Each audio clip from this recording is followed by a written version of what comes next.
నమస్తే welcome to 9 TV నేను ప్రియాంక ప్రపంచాన్ని వణికించిన ఒక విమాన ప్రమాదం వెనుక ఉన్న మిస్టరీ వీడింది. ఇది కేవలం ఒక ప్రమాదం కాదు, ఒక భారీ కుట్ర లేక ఒక పైలట్ చేసిన ఆత్మహత్యా యత్నమా? చైనా ఎందుకు ఈ నిజాన్ని తొక్కిపెడుతోంది?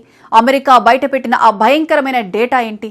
అసలు ఆ 29,000 అడుగుల ఎత్తులో ఏం జరిగింది? డ్రాగన్ ఈస్టర్న్ ఎయిర్లైన్స్ కు చెందిన బోయింగ్ 737 విమానం గ్వాంగ్సీ పర్వతాల మీదుగా దూసుకుపోతోంది. అంతా సవ్యంగానే ఉంది అనుకుంటున్న తరుణంలో ఒక్క సెకనులో సీన్ అంతా మారిపోయింది.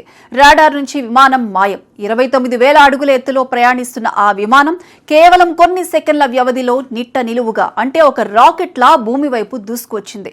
పర్వతాల్లోకి బలంగా దూసుకుపోవడంతో విమానం 49,000 ముక్కలైపోయింది. అందులో ఉన్న 132 మంది ప్రాణాలు గాలిలో కలిసిపోయాయి.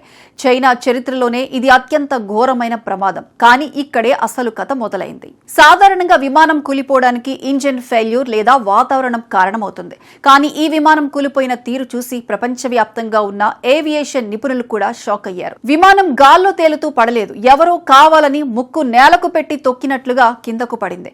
చైనా ఈ విషయాన్ని తొక్కిపెట్టాలని చూసింది. దర్యాప్తు జరుగుతోంది అంటూ కాలం వెళ్లదీసింది. కానీ 4 ఏళ్ల తరువాత America national transportation safety board bomb పేల్చింది.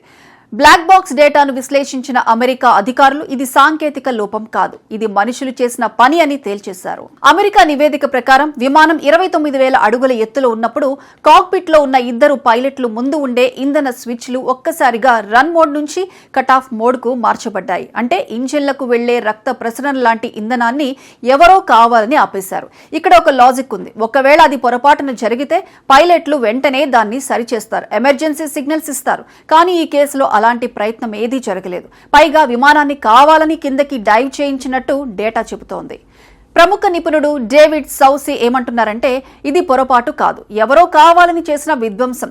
Cockpit voice రికార్డులో చివరి క్షణాల్లో ఏం వినిపించింది? పైలట్లు ఏమైనా మాట్లాడుకున్నారా, లేక మరెవరైనా కాక్పిట్ లోకి చొరబడ్డారా? ఈ ప్రశ్నలకు చైనా దగ్గర సమాధానం ఉన్నా బయట పెట్టడం లేదు.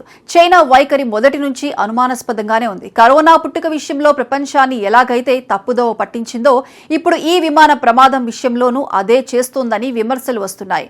2024లో చైనా విడుదల చేసిన నివేదికలు అంతా బాగుంది, సాంకేతిక లోపం లేదని పాత పాటే పాడింది. మరి అంతా బాగున్నప్పుడు విమానం ఎలా కూలింది? వాల్ స్ట్రీట్ జర్నల్ లాంటి అంతర్జాతీయ పత్రికలు కూడా కాక్పిట్ లో ఎవరో ఇచ్చిన ఆదేశాల ప్రకారమే విమానం కూలిపోయిందని కుండబద్దలు కొట్టాయి. ఇది ఒక పైలట్ చేసిన ఆత్మహత్య యత్నమా, లేక చైనా ప్రభుత్వానికి వ్యతిరేకంగా ఎవరైనా చేసిన కుట్రనా? ఈ విమాన ప్రమాదం వెనుక ఉన్న రహస్యం కేవలం ఆ బ్లాక్ బాక్స్ లోనే ఉంది. ఆ ఆడియో ఫైళ్లను అమెరికా అధికారులు చైనాకు పంపారు. కానీ చైనా మాత్రం ఆ నిజాలను బయట ప్రపంచానికి తెలియనివ్వడం లేదు. 132 మంది కుటుంబాలకు న్యాయం జరగాలంటే ఆ గదిలో ఏం జరిగిందో తెలియాలి. సాధారణంగా విమాన ప్రమాదాలు జరిగితే ఏవియేషన్ సంస్థలు తమ తప్పులను ఒప్పుకుంటాయి. కానీ చైనా మాత్రం తన ఇమేజ్ దెబ్బతింటుందని భావించి నిజాలను పర్వతాల కిందే సమాధి చేస్తోంది. ప్రకృతి చేసిన ప్రమాదమైతే మనం దాన్ని తలరాత అనుకోవచ్చు. కానీ 132 మంది ప్రాణాలను ఎవరో తమ వ్యక్తిగత కక్ష కోసమో లేక మరేదో కారణం చేత బలి తీసుకున్నారంటే అది అక్షరాల నేరం. అమెరికా ఆధారాలతో సహా గుట్టురట్టు చేస్తున్న చైనా మౌనం వహించడం వెనుక ఉన్న మర్మమేంటి? ఆకాశంలో జరిగిన ఆ భయంకరమైన హత్యలకు బాధ్యులెవరు? డ్రాగన్ దేశం ఈ నిజాన్ని ఎన్నాళ్లు దాచగలదు? గాలిలో కలిసిపోయిన ఆ ప్రాణాలకు సమాధానం దొరికే వరకు ఈ మిస్టరీ కొనసాగుతూనే ఉంటుంది.